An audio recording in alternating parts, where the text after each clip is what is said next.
Урматтуу депутаттар, бюджет мыйзамынын негизги мыйзамдардын бири. Бүгүн ушул бюджет мыйзамынын киреше жагын күн тартибинде карап жатабыз.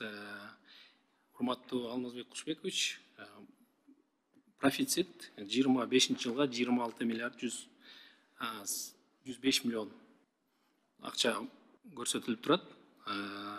Профицит. Менин суроом, ички карыз алууда 25 жылга канча сумма коюлган? Ички заимство боюнча деп атасыз да? Ички заимство боюнча. Баалуу кагаздарга. Баалуу кагаздар. Биз суммасын айтып койсоңуз. 14 миллиард. 34 миллиард 25 жылга. Менде көп деле суроо жок, Алмазбек Кушбакович. Бизде мындай бюджет мыйзамы сиздер бүгүн оң көрүнүш менен алып келатасыздар да. Салык кызматында, бажы кызматында жана салык эмес кирешелерде бул оң өсүү динамикасы менен. Ал эми мен суроом, профицит 26 миллиарддан ашык болуп атат. Ал эми биздин ички карыз алуубуз 34 миллиард болуп атат да. Ошондо профицит бар деп ойлосок болобу? Ошондо туура келеби? Ошондо биз карыз алып атпайбызбы? Ошо биздин жана презентацияда биз болсо көрсөтүп бердик. Бюджеттин саясаты кайсы тармак, кайсы жол менен биз бүгүнкү күндө барып атабыз. Тапкан киреше жагыбыз болсо ошо мамлекеттик каржыга жумшайбыз биринчи кезекте, экинчи жана экономический проекттерге. Бул двойной эффект берет да. Эмне үчүн ички заимство кылат, ички балуу кагаз чыгарып атабыз? Мына биз жаңы инструмент пайда болду. Жана казначейский облигация стройкага, строительный эмелерге, объекттерге. Ошону жумшай турган ошол жерге биз көңүл буруп атабыз. Анан ошондой эле моментте жанагы бюджеттик кредитти берүү боюнча жана энергия сектору болуп эмнедегенечи бул кайтарылуу эле кайта келе турган каражат деп механизм менен да.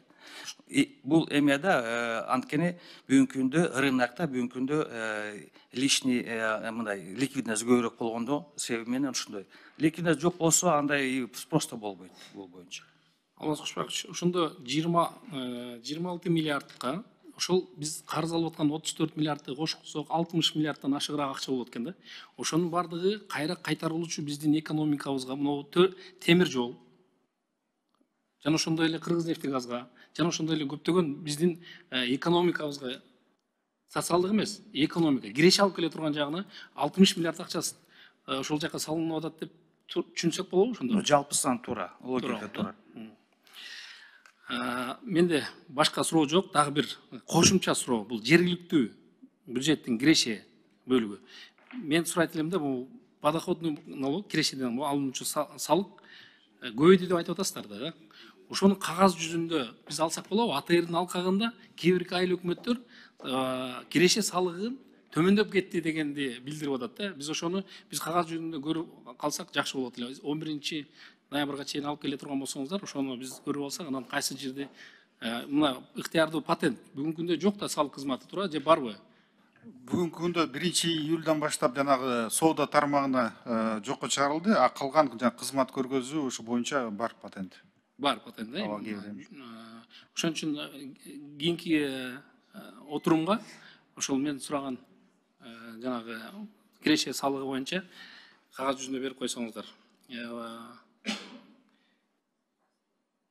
Данир Эрмекович, мен суроом бүттү. Мен колдойм. Рахмат.